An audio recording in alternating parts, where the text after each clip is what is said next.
দরজাটা খোলার সঙ্গে সঙ্গে রত্নদীপ দেখতে পায় সুদীপ তার বুকের মাঝখানে মুখ ঘষছে সেই বয়স্ক ভদ্রলোকটি, আর সুদীপ তাও আঁকড়ে ধরেছে সেই লোকটিকে। বারবার বলছে, পিঠের মধ্যে হাত ডলছে আর বলছে, ভালো করে ভালো করে, এইভাবে এইভাবে। কি করছো তোমরা এগুলো বলে চিৎকার করে ওঠে রত্নদীপ। আর ওর এক চিৎকারে হোটেলের সমস্ত লোকজন ছুটে আসে। দরজা থেকে হিড় হিড় করে টেনে বার করতে থাকে রত্নদীপ তার 10 বছরের পুরনো স্ত্রী সুদীপ্তাকে। তারপর হোটেলে পৌঁছেই রত্নদীপ সবার আগে যেই কাজটা করলো সেটা হলো ম্যানেজারের খোঁজ খবর নেওয়া। বাড়ি থেকে বেরোনোর পরই এই হোটেলের ম্যানেজারকে ফোন করে সবটা জানিয়ে দিয়েছিল সে। মোট 3 দিন সে থাকবে। সস্ত্রী বিয়ের 10 বছর অ্যানিভার্সারি উপলক্ষে কাছে পিছে ঘোরা বলতে দীঘা ছাড়া আর কোনো স্থানই উপযুক্ত নয়। স্বামী স্ত্রী উভয়েই কর্মক্ষেত্রে ব্যস্ততম জীবনযাপন কিন্তু করে না। রত্নদীপ নিজেই চাকরি করে একটা বেসরকারি কোম্পানিতে, বেশ উচ্চ পদেই সে আছে। আর তার স্ত্রী সুদীপ্তা, সে গৃহকর্ত্রী, ঘরের যাবতীয় কাজকর্ম সামলায়। আজ বিয়ের 10 বছর হওয়া সত্ত্বেও কোনো সন্তান আদি ওদের আসেনি। ডাক্তার বদ্যি দেখিয়েছে বিস্তর, তবুও কোনো কিছুতেই কোনো কাজ হয়নি। আসলে সন্তান আসাটাও একটা ভগবানের আশীর্বাদেরই মতো। ওদের কোনো আক্ষেপ নেই। সুদীপ্তার দিদি বিদীপ্তা, তার আবার 2টি কন্যা সন্তান, অথচ বিদীপ্তার আর্থিক অবস্থা সুদীপ্তার মতো কুশল নয়। রত্নদীপের অনেক বলাবলির পর শেষ পর্যন্ত সুদীপ্তা রাজি হয়েছিল বিদীপ্তার ছোট মেয়েটাকে দত্তক নেবার জন্য। প্রথম শ্বশুর শাশুড়ি বেশ আদনমনো করলেও পরে বিদীপ্তার করুণ আর্থিক অবস্থা, বড় মেয়েটাকেই পরিমাণ মতো খাদ্য সংগ্রহ করতে না পারা, আরও অনেক কিছুর কারণবশত সুদীপ্তার বড়দি বিদীপ্তার ছোট মেয়েটাকে সুদীপ্তা আইনতভাবেই দত্তক নেয়। বর্তমানে মেয়েটির বয়স এই তো 6 মাস। এখনো সে থাকে বিদীপ্তার কাছেই। মাছের দুধ পান করানো খুবই দরকারি, যদিও আইনগতভাবে বাবা মা ওরা 2 জন। মেয়েটিকে রেখেই এসেছে রত্নদীপ। তবে এই কয়েকদিনেই অসম্ভব মায়ায় জড়িয়ে পড়েছে বাচ্চাটার সাথে। কি গো, এদিকে এসো। রত্নদীপ ডাকে সুদীপ্তাকে। কি তখন থেকে বলো তো? সেই ট্রেন জার্নি থেকে লক্ষ্য করছি কেমন অন্যমনস্ক হয়ে রয়েছে। দীপ, তোমাকে একটা লোককে দেখালাম না? কোন লোকটা? আরে আমাদের রিজার্ভেশন কামরায় ছিল। কলকাতা থেকে এসি কামরাতেই ওরা এসেছে, কান্ডারি এক্সপ্রেসে করে। দীঘায় পৌঁছাতে প্রায় 5:30। এরপরে হোটেলে আসতে আসতে আরও অনেকটা দেরি। হোটেল স্বপ্ন মিলে উঠেছে ওরা। Room number 210। অনেকক্ষণ দাঁড়িয়ে থাকার পরে অধৈর্য হয়ে গিয়ে রত্নদীপ প্রায় বেরিয়েই যাচ্ছিল এমন সময়, আরে দাদা, এই টয়লেটে গিয়েছিলাম, যাচ্ছেন কোথায়? কি মশাই, সকালবেলা বলে রেখেছি আপনাকে ঘর দোলের ব্যবস্থা করে রাখতে। জানেনই তো, আপনাকে তো ফোনে সবটাই বলেছি। আমার স্ত্রী শারীরিকভাবে অনেকটাই দুর্বল, রক্তাল্পতা রোগ আছে তার। তা সত্ত্বেও আপনি এতক্ষণ দেরি করলেন। এসেছি প্রায় 8 ঘন্টা মতো হয়ে গিয়েছে। টয়লেটে গেলে কারো এত সময় লাগে নাকি? ম্যানেজার একটু হেসে উত্তর দেয়, মাফ করবেন দাদা, আমার একটু বেশি সময় লাগে, কোষ্ঠকাঠিন্য আছে তো। আবার ঠিক আছে চলুন। তা আপনারা কি নেবেন? নর্মাল রুম নেবেন নাকি এসি? না এসি। আর এসি ছাড়া ও থাকতে পারে না, গরমে খুব কষ্ট পায়। তাহলে দাদা বলবো, এই গরমে আপনাদের আসা একেবারেই উচিত হয়নি। তাহলে কি আপনার কথা অনুযায়ী শীতকালে আসবো, যখন দীঘা সুন্দরীকে ঠিকঠাক দেখাই যায় না? কথাটা বলে রত্নদীপ সুদীপ্তার দিকে তাকায়। সুদীপ্তা এখনো অন্যমনস্কভাবে তাকিয়ে রয়েছে। ওর চোখের দৃষ্টিতে এখনো সেই পুরুষটির উপস্থিতি টের পায় রত্নদীপ। কলকাতার ফ্ল্যাট থেকে বেরোনোর সময় শাশুড়ি মা একগাদা খাবার তৈরি করে দিয়েছিল। তার জন্য একটা লাগেজ অগ্রিম ওদের হাতে করে বইতে হয়েছে। এছাড়া সুদীপ্তার ঘাড়ে একটা ব্যাগ, একটা ট্রলি, আর রয়েছে রত্নদীপের ঘাড়ে একটা ব্যাগ। টোটাল এইটুকু ছাড়াও একটা 5 লিটারের জলের বোতল আর টিফিন বক্স। মোটামুটি রিজার্ভেশন কামরা না থাকলে নাজেহাল অবস্থায় হতো। ট্রেনে উঠেই লাগেজটাকে তুলে দিয়ে রত্নদীপ সুদীপ্তার পাশে বসেই দেখল সুদীপ্তা তাকিয়ে রয়েছে ওদের ঠিক সামনের সিটটায়। মানে একেবারে মুখোমুখি সামনে নয়, ত্রিকোণভাবে দেখতে গেলে অনেকটা বাঁদিক ঘেঁষা করে তেঁচড়া ভাবে। যেই সাইডে 2টো করে সিট থাকে সেই সাইডে একজন ষাটোর্ধ ভদ্রলোক সুদীপ্তার দিকে হা করে চেয়ে রয়েছে। সুদীপ্তার পরনে ছিল আজকে ছোট একটা প্যান্ট আর উপরে একটা টপ, ছোট বলতে 3 কোয়ার্টার। ওর লোমযুক্ত পাগুলো বের করতে বেশ অস্বস্তি হচ্ছিল সুদীপ তার। বারবার বলেছিল, আমি দীঘা যাওয়ার আগে একটু পার্লার থেকে এই পরিষ্কার করে আসি না। কিছু লাগবে না, লোম তুলতে নেই, শরীরের ন্যাচারাল ঘামটা বেরোতে সহায়তা করে। তাছাড়া তোমাকে আমি 10 বছর ধরে ঠিক যেরকমভাবে দেখে অভ্যস্ত সেরকমই দেখতে চাই, কিচ্ছু হবে না ওতে। তাছাড়া মেয়েদের শরীরের লোম পুরুষের মতো হয় না। কিন্তু সুদীপ তার তাই ছিল, তার হাতে পায়ের লোমগুলো অনেকটা বন্য বানরের মতো। অস্বস্তি হচ্ছিল সুদীপ তার ওই 3 কোয়ার্টার প্যান্ট আর পিঙ্ক কালারের টপটা পরে। কোনোদিন যেসব সে পরেনি, বিয়ের পর থেকে শাড়ি আর নাইটতেই টিকেছিল মেয়েটা। কিন্তু দীঘায় আসতে গেলে শাড়ি পরতে বিস্তর অসুবিধে, সমুদ্রের ঢেউয়ে স্নান করতে গেলেও অসুবিধে, সুতরাং এইসব তো একটু পড়তেই হবে। রত্নদীপ বেশ খানিকক্ষণ সুদীপ তার চোখের দিকে চেয়ে দৃষ্টির সঙ্গে দৃষ্টি মিলিয়ে রেখেছিল সামনে বসা ভদ্রলোকটিকে। কি গো, তোমাকে টিচিং করছে? না না, অনেকক্ষণ থেকে তাকিয়ে রয়েছে। ওনার দৃষ্টিটা ভীষণ বিভৎস। কেন বলো তো? দেখো কেমন মনে হচ্ছে চোখ দিয়ে আমার গোটা শরীরটাকে দেখছে। তো বাবার বয়সী ভদ্রলোক, এনার দ্বারা কিছুই সম্ভব না। দীপ প্লিজ, তুমি জানো কোনো লোকের এইরকম পাথর সম দৃষ্টি আমি একেবারে সহ্য করতে পারি না। পাগলি, ও কি করবে তোমায়? কিন্তু গোটা রাস্তাটা ওরা দেখতে পেয়েছে। এমনকি ট্রেনটা যখন পার হয়ে রাস্তাগুলো ধরেছে বিভিন্ন রকমের, তখনও একটা একটা করে স্টেশন পেরিয়ে যাচ্ছে। শেষ পর্যন্ত উলুবেড়িয়া পার করার পর অধৈর্য হয়ে যায় সুদীপটা। লোকটার কাছে এগিয়ে যেতে চায়, এমন সময় হকাররা আসে, ট্রেনের হকাররা, খাদ্যদ্রব্য বিক্রি করতে। লোকটি হয়তো বুঝতে পেরেছিল নিজের ভুলটা, তাই চোখের দৃষ্টি সরিয়ে হকারকে ডেকে বলল, বাবু এক কাপ চা দেবে কি? এই প্রথম কণ্ঠস্বর শুনল। এতক্ষণ ধরে নীল রঙের জামা পরা, কালো রঙের প্যান্ট পরা, বছর 60 সেই লোকটিকে দেখে বুকের ভেতরটা কেমন যেন ঢিপ করছিল সুদীপ তার। ছোটবেলার অনেক জঘন্য স্মৃতি মস্তিষ্কের মধ্যে উঁকি মারছিল বারবার। মামার বাড়িতে বেড়াতে গিয়ে দাদুর সাথে কাটানো সেই বিভৎস মুহূর্তগুলো, ওগুলো সে মনে করতে চায় না। তবুও কেন যেন বারবার ওই জঘন্য স্মৃতিগুলো মস্তিষ্কের মধ্যে বিষাক্ত পোকার মতো কিলবিল করে উঠেছিল। ট্রেনটা ছেড়ে আসা পর্যন্ত ওই অসহ্য ভাবটা শরীরের মধ্যে ছিল। শিয়ালদা থেকে হাওড়া, হাওড়া থেকে ট্রেন ধরে তারপর দীঘা। ওই অসহ্যকর পরিবেশটা কাটিয়ে উঠতে উঠতে একটা সময় ওই লোকটা দৃষ্টির মধ্যেই নিজেকে বাঁধিয়ে ফেলেছিল সুদীপটা। লোকটা চোখের দৃষ্টি ঘোরালেই ওর জন্য কেমন লাগছিল, মনে হচ্ছিল ওই চোখের দৃষ্টি ওকে দীঘার সমুদ্রের অতলে ভাসিয়ে নিয়ে যাবে। বিয়ের পর আজ পর্যন্ত তেমনভাবে কোথাও ঘুরতে যাওয়া হয়নি। এই প্রথম বাড়ি থেকে বেরিয়ে পৃথিবীটাকে অন্যরূপে চেনা। হোটেলের চাবিটা নিয়ে রত্নদীপ ধাক্কা মারে সুদীপটাকে। কি গো, ট্রলির মধ্যে বসে রয়েছো, ফেটে যাবে তো? ওহ সরি, বুঝতে পারিনি। ঘর নিয়েছো? কখন? তখন থেকে তোমায় ডাকছি। আধার কার্ডটা বের করো, দেখাতে হবে তো। তোমার কাছেই তো ছিল। কি আমার কাছে? বলে রত্নদীপ নিজের মানি ব্যাগটা চেক করতে গিয়ে দেখে সত্যি সত্যি ওর ব্যাগের মধ্যেই 2টো আধার কার্ড রয়েছে, সঙ্গে জেরক্স কপিও। ম্যানেজারকে দেওয়ার সঙ্গে সঙ্গেই একটা ছেলে এলো। সে ম্যানেজারের পাশের ঘর থেকেই নতুন বিছানার চাদর নিয়ে আসলো এবং বলল, হ্যাঁ আপনারা এদিকে আসেন। একটা নতুন বিল্ডিং। এই হোটেল স্বপ্ন নিলে 3টে বিল্ডিং রয়েছে। ফার্স্ট বিল্ডিংটা পেরিয়ে সেকেন্ড বিল্ডিং পেরিয়ে থার্ড বিল্ডিংটা। দেখে মনে হচ্ছে কয়েক মাস আগেই রং করা, বেশ হালকা আকাশি রং, তার আবার সাদা রঙের বর্ডার। মনে হচ্ছে সমুদ্র সৌন্দর্যের মাঝখানে দাঁড়িয়ে থাকা একখণ্ড দ্বীপের মতো। আসুন স্যার। পেছনে পেছনে ফলো করতে করতে ওরা ওঠে। সুদীপটাকে বেশ ক্লান্ত এবং বিধ্বস্ত দেখাচ্ছে। সিঁড়ি দিয়ে উঠতে উঠতে সুদীপটা বলে, থার্ড ফ্লোরে নাকি? আরে না না, সেকেন্ড ফ্লোরে, চলে এসো। ঘর খোলার সঙ্গে সঙ্গে সত্যি নিঃশ্বাস ফেলে সুদীপটা। আচ্ছা এসিটা আমি চালিয়ে দিচ্ছি। ছেলেটা এসি অন করে দেয়। 60 ডিগ্রি রয়েছে। আপনারা এই সুইচটা অফ করে, ও সব জানে আমাদের বাড়িতে এসি আছে, মাফ করবে। একটু করে সাবানের ফন্ট বের করে ছেলেটি বলে, এটা আপনাদের বাথরুমে রাখবেন। ঠিক আছে। সঙ্গে করে কলগেট, সাবান, শ্যাম্পু সবই নিয়ে এসেছে সুদীপটা। খুব সংসারী এবং ঘরোয়া মেয়ে তো, A to Z সবটা। এমনকি সঙ্গে 2টো ছাতা, রেনকোট সবই। যদি বৃষ্টি হয় তখন কি হবে? ছেলেটি বেরিয়ে যাওয়ার সঙ্গে সঙ্গে রত্নদীপ দরজাটা বন্ধ করে দেয় এবং ঝাঁপিয়ে পড়ে সুদীপটার ওপরে। সুদীপটার শরীরে তখন ঘরমাক্ত নোনা জলের স্বাদ। ভেবে গেছো? তা তোমাকে এখনই কে বলেছে আমার উপর আছড়ে পড়তে? সরো, সারা গায়ে ধুলো বাড়ি, আগে শাওয়ারটা সারি। আজকে 2 জন একসঙ্গে স্নান করি। না না, একসঙ্গে না, আমার লজ্জা করে। 10 বছর পরেও লজ্জা? তোমরা বুঝবে না, তোমাদের চোখের দৃষ্টিতেই আমাদের লজ্জা, বুঝলে?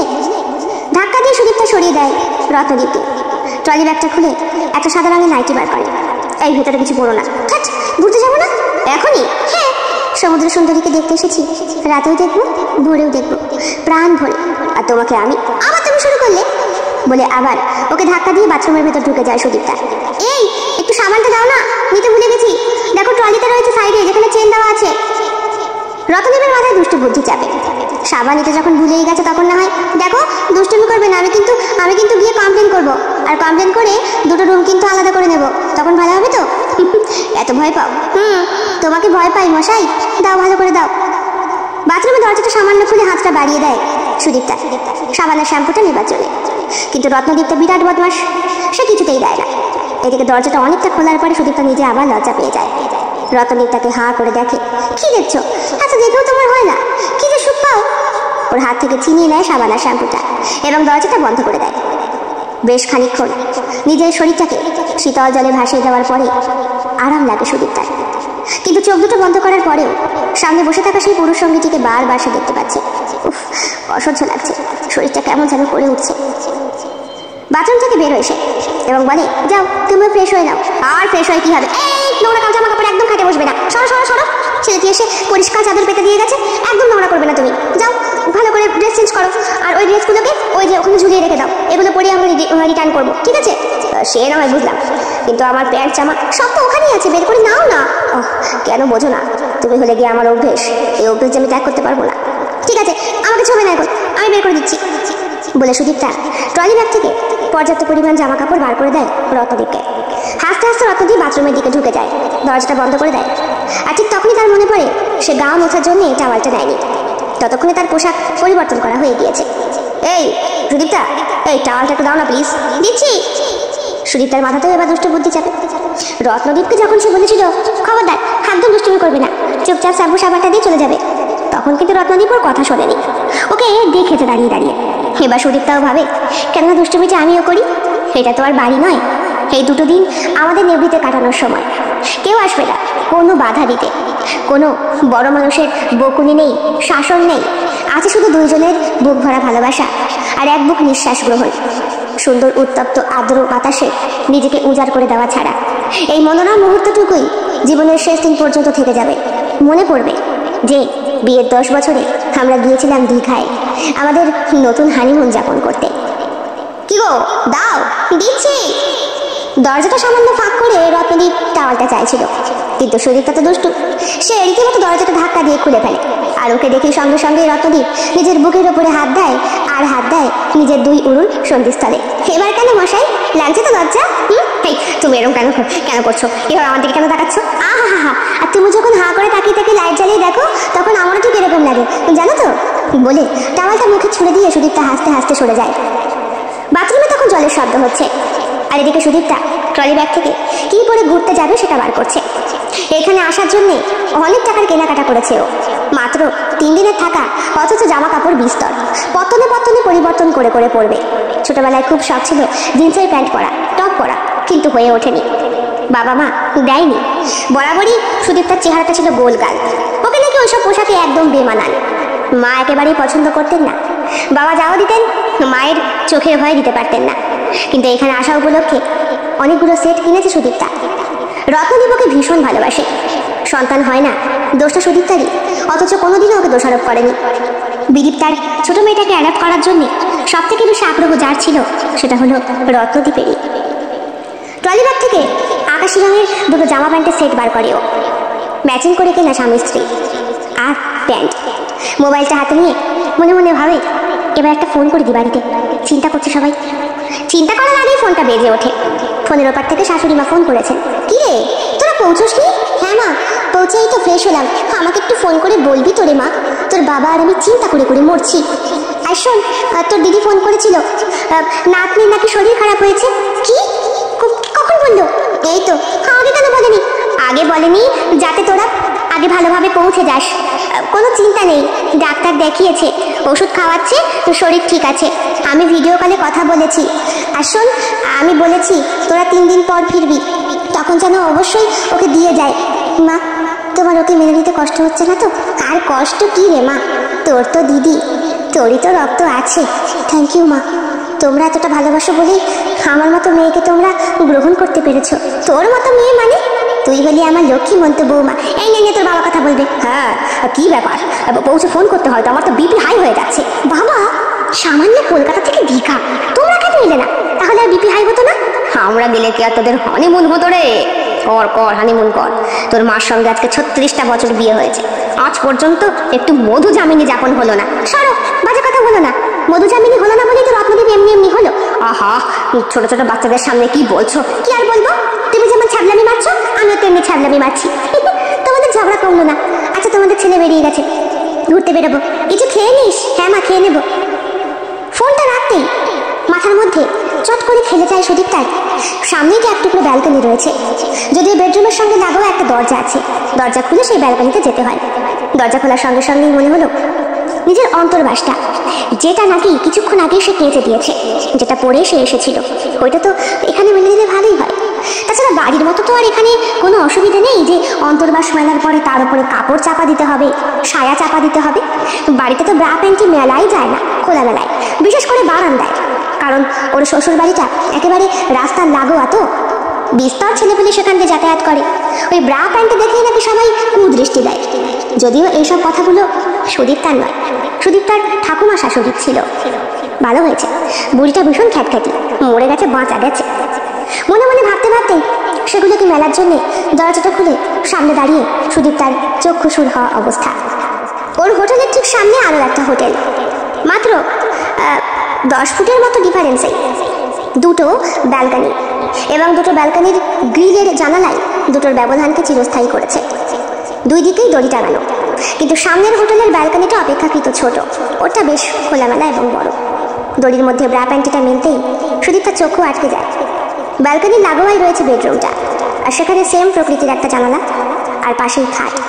খাটের ওপরে বসে রয়েছে সেই বছর 60-এর বয়স্ক বৃদ্ধটি। ওনার পরনে বর্তমানে একটা স্যান্ডো গেঞ্জি এবং সাদা রঙের একটা হাফ প্যান্ট। অপলক দৃষ্টিতে তাকিয়ে রয়েছে সুদীপ তার দিকে। সুদীপ তার ব্রা প্যান্টিটা মেলেও একটা বিশ্রী দোলামনা অবস্থায় পড়ে। ইস, এইখানেও লোকের দৃষ্টির অভাব। আর কোথায় যে যাব? এই, কোথায় গেলে? পেছন থেকে রত্নদীপ ডাক দেয়, হাসি। সুদীপ তার দরজাটাকে ধম করে বন্ধ করে দিয়ে বেশ হাঁপাতে থাকে। হাঁপাচ্ছ কেন? কি হয়েছে? না, ওই লোকটা। কোন লোকটা? ওই ট্রেনের লোকটা। আর কি বলো, সে আমাদের কাছে কেন আসবে? উনিও মনে হয় দীঘাতেই নেমেছে, নামতে পারে। তাই বলে সেম হোটেল নিশ্চয়ই ওঠেনি। এই একই হোটেলে আমরা আধ ঘন্টা ধরে বসে রয়েছি, এলে তো দেখতেই পেতাম। হয়তো খুঁজতে খুঁজতে এসেছে। তুমি দেখেছো কোথায়? সামনে হোটেলে। দেখি। দরজা খুলে রত্নদীপ এগোয়। তারও পরনের অন্তর্বাসটা মিলতে হবে, কিন্তু সে গিয়ে বলে, এই এদিকে এসো। কোথায়? সুদীপ তো অবাক হয়ে যায়। এতক্ষণ ধরে যেই জানালার পর্দাটা সরানো ছিল, যেখানে ওই বৃদ্ধ লোকটির অবয়বটা বেশ বিছানার উপরে পরিপাটি করে বসেছিল, লোকটি নেই। আমি সত্যি দেখেছি, বিশ্বাস করো। কতক্ষণ ধরে লোকটাকে দেখেছো তো, তোমার মস্তিষ্কে এফেক্ট পড়েছে। চলো, সমুদ্রের হাওয়া খেয়ে আসলে সব ঠিক হয়ে যাবে। সত্যি বলছো? একদম সত্যি, চলো দেখি। সুদীপ তাকে ঘরে নিয়ে আসে রত্নদীপ। ওদের ম্যাচিং করা পোশাক আশাকগুলো পরে। এই, মোবাইলটা নিও, জলের বোতল নিও। না, আমি আর এই 5 লিটারের বোতল নিয়ে বইতে পারবো না। এবার তুমি কিনে নিও একটা। কিছু খেতে হবে, খুব খিদে পেয়েছে। হ্যাঁ, খাবো তো। আমি একটা ছোট্ট হ্যান্ড ব্যাগ নিয়ে এসেছি, ওটা ক্যারি করি? হ্যাঁ, ওটাই ক্যারি করো। দুইজনে মিলে হোটেল থেকে বেরোনোর পূর্বে দেখে ম্যানেজার বসে বসে দাঁত খোঁজাচ্ছে। ঠ্যাঙের ওপর ঠ্যাং তুলে বসে রয়েছে, ঠিক বেঞ্চের ওপরে পা তুলে। ওনার যেখানে টেবিল রয়েছে তার পাশেই রয়েছে সোফা, এবং সোফার সঙ্গে সাঁটিয়ে রয়েছে একটা বেঞ্চও। ওই সোফার মধ্যে এসি কম্পার্টমেন্টের লোকগুলো বসে, আর বেঞ্চের মধ্যে বসে আম পাবলিকের। কেমন মানসিকতা! ঠিক আগে জানলে এই হোটেলে সে উঠতোই না। দাদা, চাবি রেখে যাচ্ছেন? হ্যাঁ, ঘুরতে যাচ্ছি, যদি ভুল করে চাবি হারিয়ে যায়। বড় বড় করে তো পোস্টারে লিখে রেখেছেন, চাবি হারিয়ে গেলে নাকি 25,000 টাকা জরিমানা। হ্যাঁ, কি বলুন তো, মালিক পক্ষ যেমন করে চালাবে তেমন করে তো আমাদের চলতে হবে। হেদিকি, ঠিক আছে, চাবিটা রেখে গেলাম, যখন ফিরবো তখন। হ্যাঁ, আগে ফেরার সময়টা দেখে নিয়েছেন তো? হ্যাঁ, 11টার মধ্যে ফিরতে হবে, দেখে নিয়েছি। রত্নদীপ সুদীপ তার হাত ধরে বেরিয়ে যায়, বলে, আমি বিশ্বাসই করতে পারছি না, অ্যাট লাস্ট আমরা এলাম। হ্যাঁ, অ্যাট লাস্ট এলাম, কতগুলো বছর পর, বলো তো। চলো। সমুদ্র তটের মাঝখানে এসে অবাক হয়ে যায় সুদীপটা। রত্নদীপ বলে, দেখে নাও, 2 চোখ ভরে সমুদ্রকে দেখো। সমুদ্রের উত্তাল পাতাল ঢেউ, পাথরের ওপর আছড়ে পড়া, কত সুন্দর প্রকৃতি আমাদের। এই হাওয়ার জন্য এসি লাগে না। সমুদ্র নিজের কাজ করে চলেছে, অনবরত ঢেউ আছড়ে আছড়ে পড়ছে। তার কুল কিনারার কোনো হদিশ নেই, কোনো মানুষকেই সে আলাদা নজরে দেখে না। তার চোখে সবাই সমান, এবং সকলেই সমানভাবে দোষী এই প্রকৃতিকে ধ্বংস করার জন্য। সমুদ্র জলের মধ্যেই কতগুলো বাচ্চা ছেলে পিংপং বল ছুঁড়ে মারছে, কেউ আবার জলের বোতল, কিন্তু সমুদ্র কাউকেই গ্রহণ করে না। যেই ঢেউটা নিয়ে যাচ্ছে সেই ঢেউটাই আবার পরবর্তী রূপ নিয়ে যেন ফিরিয়ে দিয়ে যাচ্ছে। একুল ওকুল দুকুলে যেন মিলেমিশে একাকার, পৃথিবীর কেন্দ্রবিন্দু পর্যন্ত যেন কোনো দাগ বোঝাই যায় না। আকাশ আর সমুদ্রের মাঝখানে কোনো ব্যবধান নেই, দুটোই মিলেমিশে একাকার হয়ে গিয়েছে। রাতের অন্ধকারে আকাশের চাঁদ তারা আর সমুদ্রের ঢেউয়ের একটা অভূতপূর্ব মেলবন্ধন। বেশ খানিকক্ষণ সমুদ্রের উত্তাল হাওয়া খাওয়ার পর সুদীপ তার পেছন ঘোরে। রত্নদীপ ওর পেছনেই দাঁড়িয়েছিল। ওর কানে কানে বলে গেল, তুমি দাঁড়াও, আমি চা নিয়ে আসি। চা না, ডাব খাবো, ওই দেখো বলে সুদীপটা দেখালো দুইজন যুগল পাথরের ওপর বসে সমুদ্রের জলের আছাড় খাচ্ছে আর ডাব খাচ্ছে। এই সন্ধ্যেবেলা ডাব, মনে পড়ে তো সেই দিনের কথা? মনে আছে, একবারই তো গ্যাস অম্বল হয়েছিল, আর হবে না। মা কি বলেছে মনে নেই? মনে পড়লো শাশুড়ি মায়ের বচন, বারবার বলে দিয়েছেন, বৌমা পৌঁছে কিন্তু ভারী কিছু খেয়ে নিও, অনেকক্ষণ পেটে কিছু পড়বে না। ট্রেনে বসে শাশুড়ি মায়ের করে দেওয়া লুচি আর আলু ভাজা খেয়েছিল ওরা, কিন্তু দুই একটার বেশি খেতে পারেনি, গা গুলিয়ে উঠেছিল সুদীপ তার। আজকাল মাথাটা কেমন যেন ঘোরে মাঝে মাঝে, গাটাও গোলায়। ডাক্তার বলেছেন রক্তাল্পতা, তাই হাওয়া বদল করতে, সেই জন্যই এখানে আরো বেশি করে আসা। রত্নদীপ! পেছন ঘুরে সুদীপ তা দেখতে পায় না রত্নদীপকে, দুবার ডাকে, কিন্তু লক্ষ লক্ষ লোকের মাঝখানে সেই চিৎকার শোনার মতো অবকাশ নেই কারণ।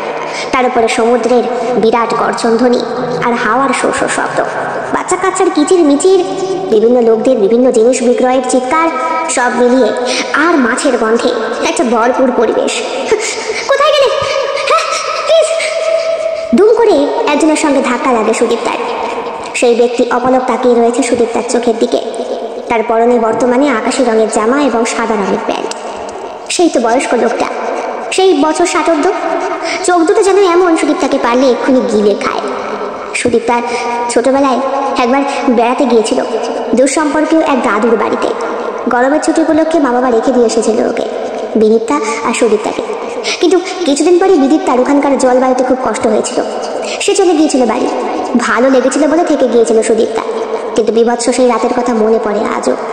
বয়স্ক সেই লোকটি সুদীপ্তাকে ছাড়েনি তার পাশবিক খিদে মেটানোর জন্য।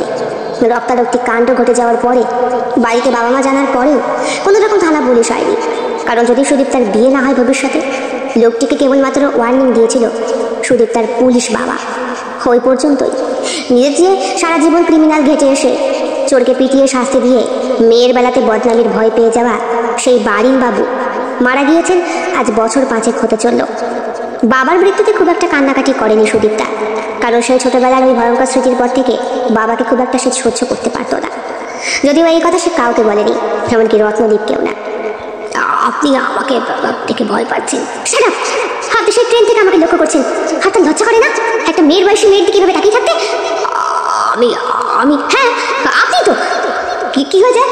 এই সুদীপ্তা, কি করেছে লোকটি? দেখো না, এখানেও আমাকে ফলো করতে করতে চলে এসেছে, অসহ্য করে একটা লোক। আচ্ছা মশাই, আপনি আচ্ছা লোক তো?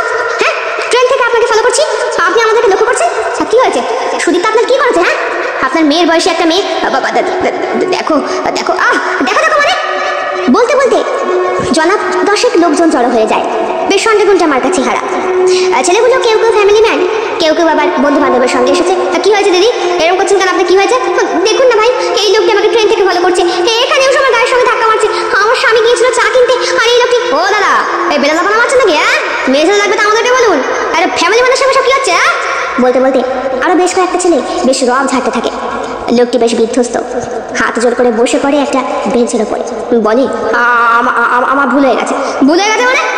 বুড়ো বয়সে চুলকানি গেল না মারানি, বলে ওঠে একটি চ্যাংড়া ছেলে। লোকটি বলে, মুখ সামলে কথা বলো। হ্যাঁ, মুখ সামলে মানে মুড়ে বদন বিগড়ে দেবো পাড়া, এই সমুদ্রে ফেলে দেবো। সুদীপ্তা আর রত্নদীপ বুঝতে পারে বিষয়টা অত্যন্ত খারাপের দিকে গড়াচ্ছে। সেসব সুদীপ্তাই বলে, ঠিক আছে, যা বলেছেন এটি যথেষ্ট, আর তাকাবে না। দেখবেন দিদি, আর তাকালে আমাকে বলবে না। বলে একটা কার্ড সুদীপ তার হাতে ধরিয়ে দিয়ে যায়। আমরা এই পার্টি ছেলেবেলা আছি, এবারে কেউ কিছু করতে পারবে, থুতনি বেরো বাড়াবে। এই বলে ছেলেটি আরো বেশ কয়েকটা ছেলের সঙ্গে সমুদ্রের দিকে হাঁটতে হাঁটতে চলে যায়। সুদীপ তা নাভিশ্বাস ছাড়ে। বাবা, এসেই গন্ডগোল। দেখুন, আপনাকে আমরা চিনি না, জানি না, কিছু না, অথচ আমার স্ত্রীকে এভাবে দেখছেন। আপনার মেয়ের বয়সী, আমার ভুল হয়ে গেছে বলে বয়স্ক লোকটি হাঁটতে হাঁটতে বোধহয় হোটেলের দিকেই আবার চলে যায়। লোকটি চলে যাবার পর বেশ খারাপ লাগছিল সুদীপ তার। অতটা রথ না দেখালেও চলতো, হয়তো উনিও সমুদ্র দর্শন করতে এসেছিল, ধাক্কা লেগে গিয়েছিল সুদীপ তার সঙ্গে। কিন্তু বিপদে পড়লে কি আর ওসব কথা কারো মনে থাকে? এখন আর গুণকীর্তন গিয়ে কি হবে? রাত্রেবেলা একটা হোটেলে খাবার খেয়ে ওরা ফিরে আসে। ফিরে এসেই ভালো করে নিজেকে ফ্রেশ করে নেয় সুদীপটা। ও জানে আজকে ওর কোনো ছাড় নেই। আজকে রত্নদীপ যেভাবেই হোক ওকে আদর করেই ছাড়বে। প্রস্তুতি সে নিয়ে এসেছে, একেবারে ক্লিনিক থেকে কিনে নিয়ে এসেছে সমস্ত প্রোটেক্টের জিনিস। রাত গভীর হওয়ার সঙ্গে সঙ্গেই হঠাৎ করে সামনের ফ্ল্যাট থেকে তারস্বর একটা চিৎকারের শব্দ শুনতে পায় ওরা। সবে রত্নদীপ তখন সুদীপ তার শরীরটাকে নিয়ে খেলতে শুরু করেছে। তার শরীরে নাইটের আবরণটা সরে গিয়েছে, তার বক্ষ বিভাজিকা এখনো বেশ মাধুর্যপূর্ণ। খয়েরি বৃন্ত আজও টানে রত্নদীপকে। অর্ধচন্দ্রাকার নাভি, 10 বছর বিয়েতে কিছুটা মেদযুক্ত, আর সেই কেশযুক্ত জনিদেশে আজও হারিয়ে যায় রত্নদীপ। সেখানে জিহ্বার পর সে বারবার কেঁপে ওঠে। সুদীপ তার কোমল শরীরটা 2 হাঁটু দিয়ে আঁকড়ে ধরে বারবার রত্নদীপের মস্তিষ্কটাকে। তারপর রত্নদীপ যখন নিজে প্রবেশ করে ওর শরীরের গোপন গহ্বরের গভীরে, তখন তো আরো বেশি উত্থাল পাতালভাবে শক্ত করে চুলের মুঠি ধরে কাঁপতে থাকে সুদীপটা। ঠিক যেরকম হয়েছিল ফুলশয্যায় সেই রকমই, কেবলমাত্র রক্তপাতটা হয়নি। যদিও তাই নিয়ে কোনো রকম আক্ষেপ কোনোদিন করেনি রত্নদীপ, জানতেও চায়নি। কিছু কিছু মেয়ের শরীরের বৈশিষ্ট্য কিছু কিছু রকমের হয়ে থাকে। সবার যে রক্ত বেরোবে তা তো নয়। শিক্ষিত সমাজের পুরুষ রত্নদীপ সেই কথাটা খুব ভালো করেই জানে, আর জানে ওর পরিবারের লোকও। এই কারণেই তো ফুলশয্যার বিছানার চাদরটা সুদীপ তার বাড়ি থেকে সাদা দেওয়া হওয়া সত্ত্বেও শাশুড়ি মা পেতে দিয়েছিলেন টকটকে লাল, যাতে লজ্জার সেই রক্তের রং জনসমক্ষে প্রকাশ না পায়। কি হলো? কে আবার গান বাজাচ্ছে? যে বাজাচ্ছে বাজা। না না, গান নয়, এটা মানে কারো চিৎকার। তুমি এমন কেন করছো? দাঁড়াও না, মনে হয় ব্যালকনি থেকে। তুমি যেরকম করো না। কেমন কানে বাজছে না? আমার তো কানে আসছে না, মনে মনে চিৎকার শুনলাম। সুদীপ তার মন মস্তিষ্ক বিগড়ে গিয়েছে। রত্নদীপ বুঝতে পারে এইবার বিষয়টাকে ভালো করে না জিজ্ঞাসাবাদ করলে এই মেয়ের সন্দেহ মন থেকে যাবে না। তুমি উঠে পড়ছো কেন? না, শব্দটা। বলতে বলতে সুদীপ তার নাইটিটা পরে ফেলে। রত্নদীপকে বলে, দাঁড়াও না, মনে হয় কোনো অসুবিধা হয়েছে বলে ব্যালকনির দরজা খুলে তাকাতেই দেখতে পায় সামনের হোটেলে ঘরে লাইট জ্বলছে। জানলার পর্দা সরানো বয়স্ক বৃদ্ধটি হাঁ করে অপলক দৃষ্টি তাকিয়ে রয়েছে ওর দিকে, মানে ওদের বেডরুমের দিকে। ঘরে টিভি চলছে এবং সেই টিভির পর্দায় ভেসে উঠেছে 90 শতকের কোনো একটা ইংলিশ সিনেমা। আর সেখানে বিভিন্ন রকমের পদ্ধতিতে মিলনের দৃশ্য ফুটে উঠেছে। ছি, লোকটা কি অসভ্য না বলে প্রায় চিৎকার করে ওঠে সুদীপটা। আমি ভাবলাম উনি কত প্রবলেমে পড়েছে, তাই আমি এলাম। আর দেখো, এই লোকটাকে নিয়ে আগামীকাল একটা কমপ্লেন করতে হবে মনে হচ্ছে। না না, বিদেশ সাইডে এসে কমপ্লেন করে কি হবে? তার থেকে বরং থাক না, উনি যেমন আছে ওনাকে তেমন থাকতে দাও। তাহলে তুমি কেন আমার সঙ্গে কোঅপারেট করছো না? আমি আবার কি করলাম? এই যে তোমাকে আদর করতে করতে উঠে গেলে। তুমি জানো না আমার তোমাকে আদর না করলে ভালো লাগে না? এখানে এসেছি কি করতে? আরে বাবা, সে তো বুঝলাম, তাই বলে মানুষের অসুবিধা হলে এগোবো না। সুদীপটা আবার জড়িয়ে ধরার সঙ্গে সঙ্গেই রত্নদীপ আকুল হয়ে ওঠে।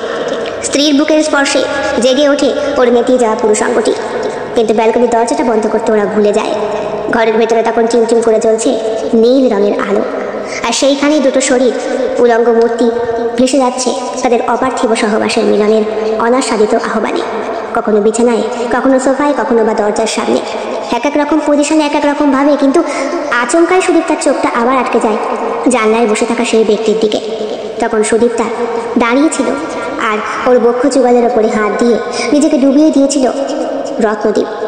ঠিক সেই সময় নিজেকে এমনভাবে ওই বৃদ্ধ লোকটির চোখের সামনে ভেসে উঠতে দেখে চিৎকার করে ওঠে ভয়ে সুদীপটা। কি বলুন তো দাদা? হ্যাঁ, আমাদের সামনের হোটেলটায় একটা বয়স্ক লোক উঠেছে, আর ভীষণ অসভ্য। বুঝতেই পারতেন স্বামী স্ত্রীর ব্যাপার, তাকিয়ে থাকবে। আপনারাও তো দরজাটা বন্ধ করতে পারতেন। দেখুন, আমরা ফার্স্ট হানিমুনে এসেছি, একটু ভুল হয়ে যেতেই পারে। ঘরের লণ্ঠনটা তো বন্ধ করতে পারতেন। ম্যানেজারকে এমন কথা বলে। রত্নদেব আশা করেছিল একটু সাপোর্ট পাবে, হয়তো পাশের হোটেলে গিয়ে লোকটাকে ঠেক দেবে, কিন্তু সেসব এখানে চলে না। এখানে কে কার বউ না সেটাই কেউ দেখতে চায় না। আধার কার্ড দিলেও সব সমস্যা মিটে গেল, পরস্ত্রীকে নিয়ে আসলেও কোনো ব্যাপার নেই সব জায়গায়। ম্যানেজারের কাছ থেকে কোনো রকম সাহায্য না পেয়ে মুখ বেজার করে রত্নদীপ ফিরে আসে রুমে। সুদীপ্তা সেই থেকেই বসে রয়েছে থম মেরে, বারবার বলছে আমি বাড়ি যাবো, আমার আর ভালো লাগছে না। অসহ্যকর পরিবেশের মধ্যে পড়েছে রত্নদীপ, কি করে বুঝে উঠতে পারছে না। আমিও তো পড়েছি মহা মুশকিলে, বলো তো।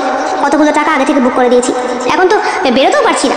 তারপরে এতগুলো টাকা, না তার থেকে বরং আমরা ব্যালকনির দরজাটাই খুলবো না। কিন্তু জামা কাপড় মেলবে কি করে? সে না হয় ঘরের মধ্যে দড়ি টাঙিয়ে একটা দড়ি কিনে নিয়ে এসো না গো। এটা বরং ভালো বলেছ, তাই করি। সুদীপ্তাকে পরের দিন সকালে ঘরে রেখে রত্নদীপ বেরিয়ে যায় দড়ি কিনতে। ঘরের গ্রিলে জানলাতে দড়ি টাঙিয়েই না হয় জামা কাপড়টা মেলা যাবে, কিন্তু ওই বয়স্ক লোকটাকে শিক্ষা না দিলেই নয়। সেই দিন দুপুরবেলায় ওদের আর কোথাও বেরোনো হয়নি, হোটেলেই সময়টা কেটে গিয়েছে। নানা রকমের উল্টোপাল্টা ভাবনা মাথার মধ্যে এসেছে সুদীপ্তার। লোকটিকে দেখতে অনেকটা সেই দাদুটার মতো, যার স্মৃতিও কিছুতেই মনে করতে চায় না। সমুদ্রের হাওয়া খেতে বেরিয়ে হঠাৎ করে এক টোটোওয়ালার পাল্লায় পড়ে দুইজনে। দিদি যাবেন তো মোহনায়? চলুন মোহনায়, শঙ্করপুর, উদয়পুর, তালসারি, কোথায়? কিছুক্ষণ চুপ করে থেকে রত্নদীপ বলে আচ্ছা দাদা, যাবো তো দুটো মানুষ, এবার কত ভাড়া দেবো? 800 টাকা? কি বলছেন, এখন লাগে নাকি? বলতে বলতে সেই বয়স্ক ভদ্রলোকটি ওদের পেছনে এসে হাজির হয়। আমরা 3 জন গেলে 800 টাকায় হয়ে যাবে। কি আপনি এখানে কেন? আসলে আমি একা মানুষ তো, ঘুরবো, লোক পাচ্ছি না, তাই ভাবলাম। তাই বলে আমাদেরকে? আপনার মতো অশুভ চরিত্রহীন লোকের সঙ্গে আমরা ঘুরতে যেতে চাই না। আপনি খুব খুব খুব খারাপ। দেখো তোমরা আমাকে ভুল ভাবছো। ভুল ভাবছি মানে? আপনি ওই 2 চোখ দিয়ে যা করছেন তাতে। কিছুক্ষণ পর খেয়াল পড়ে সুদীপ্তার, এবং রত্নদীপকেও চোখের ইশারায় দেখায় লোকটার হাতে একটা ব্লাইন্ড স্টিক ধরা। হ্যাঁ, এটা তো সেই দিন সমুদ্রতেও ছিল, যখন ধাক্কা মেরে ওই ছেলেটি বসিয়ে দিয়েছিল বেঞ্চের উপরে বয়স্ক ভদ্রলোকটিকে। উনি কিন্তু বারবার বলে উঠেছিলেন তোমরা আমাকে ভুল ভাবছো, তবু ওরা শোনেনি। আপনি চোখে দেখতে পান না? পাই, অল্প ঝাপসা সব কিছু। এই বুড়ো বয়সে কারো বোঝা হয়ে থাকতে চাই না, তাই ঘুরতে বেরিয়েছি। পেনশনের যা পাই তা দিয়ে বিশ্ব ভ্রমণ করবো। মনটা গলে যায় সুদীপ্তার, তার সঙ্গে সঙ্গে রত্নদীপেরও। নিজেদের ভুলটা বুঝতে পেরে ওরা বলে ভুল হয়ে গেছে, আমাকে মাফ করবেন। Sorry uncle. ঠিক আছে, আমার সাথে ঘুরতে যেতে এবার তো কোনো আপত্তি নেই। এই টোটো, কত নেবে বলো? 700 দিয়ে চলো। ওরা ঘুরতে বেরোয়, উদ্দেশ্য শঙ্করপুর আর মোহনা পর্যন্ত। তারপর পরের 2 দিনও তো হাতে সময় রয়েছে। উদয়পুর, তারপরে নাইকালী মন্দির, আরও বিভিন্ন দর্শনীয় স্থান। মোহনাটাও পরের দিন না হয় দেখা যাবে। একই শরীরের ধকল রয়েছে, সেটাও তো দেখতে হবে। বয়স তো রত্নদীপ আর সুদীপ্তারও কম হলো না। টোটোতে বসার পরই ওরা স্বামী স্ত্রীর পাশাপাশি বসে, এবং বয়স্ক ব্যক্তিটি ওদের সামনে। টোটো এগোচ্ছে শঙ্করপুরের উদ্দেশ্যে। বৃদ্ধ মানুষটি বেশ খানিকক্ষণ আকাশ আর সমুদ্র তট দর্শন করতে করতে বললেন, আজকের দীঘা আর 40 বছর আগের দীঘায় অনেক পার্থক্য। এসেছিলাম তখন আমি তরুণ, বিস্তর গাছ তখন ছিল, এখন তো সব কেটে হোটেলের ব্যবসা শুরু হয়েছে। এখনের দীঘা তখনের দীঘায় কত পরিবর্তন। তখন তো ঝাউ সুন্দরীর তটে এই দীঘা সুন্দরীকে ভেসে উঠতে দেখা যেত, আর এখন চারিদিকে শুধু বড় বড় হোটেল আর উষ্ণ বাতাস। তাই সস্ত্রীক এসেছিলেন বুঝি? না, তখন তো বিয়েই করিনি, বয়স তখন আমার 20। কলেজ কমপ্লিট করে এসেছিলাম। বাবা মা জানতো বন্ধুর বিয়েতে বিপ্রোগ্রামে যাচ্ছি, অথচ আমি তো তখন ঘুরতে বেরিয়েছি। ও, বলল সুদীপ্তা। লোকটি এখনো তাকিয়ে রয়েছে সুদীপ্তার দিকে। সুদীপ্তার পরনে এখন সালোয়ার কামিজ, পাশে রত্নদীপেরও ওই ম্যাচিং করা গেঞ্জি আর প্যান্ট। শঙ্করপুরের কাছাকাছি এসে সমুদ্রের ঢেউ দেখে সুদীপ্তার ইচ্ছে করে তাতে পা ভেজাতে। সেখানকার বাঁধিয়ে রাখা শালের ওপরে বসে সুদীপ্তা। বেশ কয়েকটা ছবি তোলে ওরা। তারপর সুদীপ্তা বলে, আমি একটু জলের ওখানে যাব। এই না যেও না, এই পাথরে পা পিছলে পড়ে গেলে সমুদ্র একেবারে গ্রাস করবে। কিচ্ছু হবে না। কথা না শুনে সুদীপ্তা ছুটতে বেরিয়ে যেতে চায়। বয়স্ক ভদ্রলোকটি খপ করে তার হাতটা চেপে ধরে। রত্নদীপ তখন বেশ খানিকটা দূরে সুদীপ্তার। সে চাওয়ালার কাছ থেকে চা কিনছিল। কি আমার হাত ধরলেন যে? যেও না, ও যখন না করছে তখন যেও না। ছাড়ুন ছাড়ুন বলছি। সুদীপ্তা বারবার নিজেকে ছাড়িয়ে নেওয়ার চেষ্টা করে।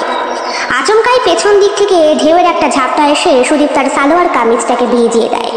তৎক্ষণাৎ বয়স 60 সেই মানুষটি সুদীপ্তাকে বুকের মাঝখানে জাপটে ধরে, বলে, সাবধান, এখানে ভীষণ পিচ্ছিল, পা পিছলে গেলে সরাসরি। আপনি চোখে দেখতে পান তাই না? আপনি আমাদের সঙ্গে ইয়ার্কি করছেন? হ্যাঁ, আমি বেশ বুঝতে পারছি। তুমি আবার আমায় ভুল ভাবছো। কে ভুল ভাবছেন করছো? তখন থেকে মিথ্যে কথা শুধু। কি হয়েছে? বলতে বলতে এগিয়ে আসে রত্নদীপ। দেখো না, এই লোকটা অন্ধ নয়, সব দেখতে পায়। কি আপনি আমাদের সঙ্গে? আরে বাবা, আমি তো বলছি তোমরা ভুল ভাবছো। পড়ে যাচ্ছিল তোমার স্ত্রী, তাই ধরেছি। তাই বলে শাশুড়ি? কথাটা বলতে পারলো না সুদীপ্তা। ফেরার পথে আবার একটা অস্বস্তি সুদীপ্তাকে ঘিরে ধরেছে। লোকটা যেন তাকিয়েই রয়েছে ওনার চশমার ফাঁক দিয়ে সুদীপ্তার বক্ষ যুগল মাঝখানের দৃশ্যতে। হোটেল থেকে কোনো রকম খেয়ে দিয়ে ওরা চলে আসে। টোটো ভাড়া মেটানোর সময়ও আরেক বিপদ। লোকটি নিজেই পুরো টাকাটা ধরিয়ে দেয় টোটোওয়ালাকে। টোটোওয়ালা বেরিয়ে যায়। রত্নদীপের মানিব্যাগ থেকে টাকা বার করতে একটু সময় লেগেছিল, কিন্তু ওই লোকটি বুক পকেটেই টাকা নিয়ে ঘুরছিল। উনি ওনার হোটেলে চলে যাবার পর সুদীপ্তা বলে, আর নয়, তুমি কালকেই ব্যাক করো। কি বলছো? সামান্য একটা বয়স্ক লোককে ভদ্রকে সামান্য নয়, উনি সামান্য নয়, উনি বিস্তর অসভ্য লোক। ওনার মতিগতি আমার ভালো লাগছে না। এমন হয় দেখতে পাই, আমাকে ইচ্ছে করে চোখের দৃষ্টিতে। দেখেছো, তুমি এখনো কত সুন্দরী, তোমাকে এখনো বুড়ো মানুষরাও রীতিমতো চক্ষু দিয়ে চাটে। বলে রত্নদীপ হাসে। সুদীপ্তার ভালো লাগে না। তোমাকে না ডক্টর বলেছে হাওয়া বদল করতে? অনেক হয়েছে হাওয়া বদল, এবার তুমি বাড়ি চলো। তাছাড়া মামনি বললো মেয়েটার নাকি শরীর খারাপ হয়েছে। মামনি আমাকেও ফোন করেছিল। সেই দিন রাত্রেবেলা ভাব ভালোবাসা অনেক কাছে আসার পর বেশ গুমোট গরম চা ঘরের পরিবেশটাকে বদ্ধ করে দিচ্ছিল। এসিটা অন করলেই তো হয়। না না, তোমার যদি আবার শ্বাসের প্রবলেম হয়। ওফ, কিচ্ছু হবে না বলে রত্নদীপ এসিটা অন করে। সুদীপ্তা বলে, আমি একটু দরজাগুলো খুলে দিই, ঘরের মধ্যে গন্ধ হয়ে রয়েছে। কিসে? বুঝতে পারছো না কিসে? রত্নদীপও হাসে।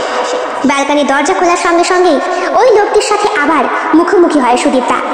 লোকটি এখনো ব্যালকনির দিকে তাকিয়ে রয়েছে, ওদের ঘরের দিকে চেয়ে রয়েছে, ওদের বিছানার দিকে ওনার দৃষ্টি নিবদ্ধ। অসহ্যকর সুদীপ্তা চিৎকার করে ওঠে, আপনি এখনো দেখছেন? হা করে দেখছেন? আপনি কি বিয়ার তেলে মানুষ বলুন তো? এইবার রত্নদীপ বিছানা থেকে উঠে আসে। এ কি, আপনি এখনো তাকিয়ে রয়েছেন? এ মশাই, আপনি তো আচ্ছা লোক। কে বলেছে আপনি অন্ধ? আর একটা কথা, তোমাকে এবার কেন দেখছে? তুমি লোকটাকে এত পাত্তা কেন দিচ্ছ? হ্যাঁ, তোমারও তো বলিহারি কম যায় না। ঠিকই বলেছি, আমি আসার পর থেকে লক্ষ্য করছি লোকটাকে তুমি বেশি গুরুত্ব দিয়ে ফেলছো না আমার থেকে। সুদীপ্তা বুঝতে পারে সেই লোকের চাহনিটা ওর কাছে যতটা না অসহ্যকর, ততটা বেশি অসহ্যকর লাগছে রত্নদীপের ওকে দোষারোপ করা। সুদীপ্তার মুখ চোখ কালো হয়ে যায় অভিমানে। ঘরে চলো বলে রত্নদীপ। সুদীপ্তা ওর কথা মতোই দরজাটা বন্ধ করে ঘরে চলে আসে।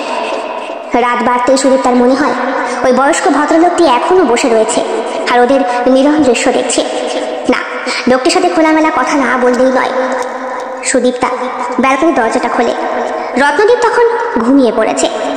যা ভেবেছিল ঠিক তাই, ব্যালকনিতে বসে রয়েছে লোকটি, এখন আরো বেশি কাছে।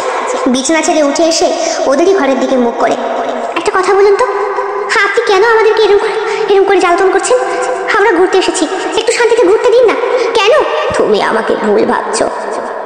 আজ থেকে 20 বছর আগে এখানে আমি আমার পাপকে রেখে গিয়েছিলাম আমারই সন্তানকে, এইখানকারই একটা মেয়ে ছেলের সাথে।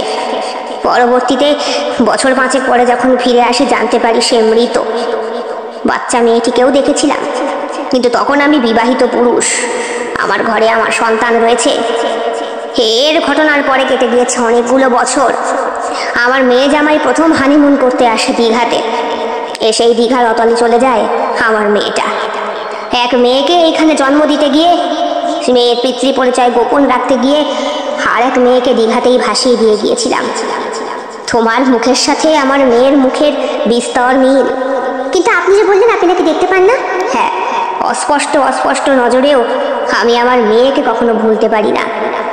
তাই তোমাকে ভালো করে লক্ষ্য করছি, যাতে তোমার কোনো। কিন্তু আপনার এই ভুয়ো কথা কেউ বিশ্বাস করবে না। ভুয়ো নয় বলে লোকটি ওনার লাগেজ খুললেন এবং সেখান থেকে বার করলেন বহু পুরনো একটা ফটোগ্রাফ। হুবহু মুখের মিল দেখে অবাক হয়ে যায় সুদীপ্তা। পরের দিন সকালবেলা রত্নদ্বীপের ঘুম ভাঙতেই সে সুদীপ্তাকে খুঁজে পায় না। হোটেলের ম্যানেজারকে জিজ্ঞেস করলে সে দাঁত বের করে বলে, আরে পাশের হোটেলে গিয়েছে। আবার কার খোঁজ করতে? সে কি ও আবার কার কাছে গেছে? পাশের হোটেলে খোঁজ করতে গিয়ে রত্নদ্বীপ জানতে পারে সুদীপ্তা সেই বয়স্ক ভদ্রলোকটির বেডরুমে অনেকক্ষণ নাকি এসেছে। সেই ভোরের দিকে দরজা খুলে সুদীপ্তা মুখোমুখি হয় রত্নদ্বীপে। রত্নদ্বীপ বলে, ছি ছি, এই জন্য তোমাকে এখানে নিয়ে এসেছি? হ্যাঁ, তুমি এত বড় কুলোটা, এত বছর সংসার করে শেষ পর্যন্ত আমাকে তুমি এই প্রতিদান দিলে? রত্ন, বিশ্বাস করো উনি খুব অসুস্থতায় ভুগছিলেন, তাই ওনার খুব শ্বাসকষ্ট উঠেছিল ওই জন্য। হ্যাঁ, আর তুমি ওনাকে শ্বাসকষ্টের 3 হেলার মারতে এসেছিলে, তাই না? প্লিজ ভদ্রভাবে কথা বলো, এমন করে বলো না। চুপ করো, তোমার চরিত্র সম্পর্কে সবকিছু আমার জানা হয়ে গিয়েছে। তুমি বাড়ি চলো, তোমাকে আমি দেখে নেবো। কি করবে তুমি? ডিভোর্স দেবো তোমাকে। কথাটা শুনে সুদীপ্তা চুপ হয়ে যায়। 10 বছরের জীবনে শেষ পর্যন্ত এমন একটা অপবাদ। সন্তানহীনতায় ভোগা সত্ত্বেও যে রত্নদ্বীপ কোনোদিন সুদীপ্তার চোখে আঙুলে কথা বলেনি, সে আজকে ওর চরিত্রতে কালিমা দিচ্ছে। বিশ্বাস করো, আমি সত্যি। বিশ্বাস করো বাবা, ও আমাকে। আপনি চুপ করুন, বুড়ো বয়সে ঢ্যাম নামি গেল না সালা। বলে সেই দিনই অনেকটা টানতে টানতে সুদীপ্তাকে নিয়ে জোরপূর্বক লোকাল ট্রেনেই বাড়ি ফিরে আসে রত্নদ্বীপ। আর বাড়ি ফেরার পরে পুরো ব্যাপারটা চিৎকার চেঁচামেচি করে বাড়ি শুদ্ধ লোককে জানিয়ে দেয়। লজ্জায় মাথা নিচু করে অপরাধীর মতো দাঁড়িয়ে থাকে সুদীপ্তা। শ্বশুর শাশুড়ি ওর মুখের দিকে তাকায় না। এত বছরের ভালোবাসার বৌমার এমন একটা রূপ, অথচ দোষী কাঠগড়ায় দাঁড় করিয়ে দোষীটি কি দোষ করেছে তার কিছু বলার আছে কিনা সেইটা জিজ্ঞাসা করার প্রয়োজন বোধ কেউ করলো না। আবার এসেছে সুদীপ্তা দীঘা সুন্দরীকে দেখতে, তার ছোট্ট মেয়েটিকে নিয়ে। বর্তমানে মেয়েটির বয়স 7 বছর। ডিভোর্স হয়ে গিয়েছিল রত্নদ্বীপের সঙ্গে মিউচুয়ালি।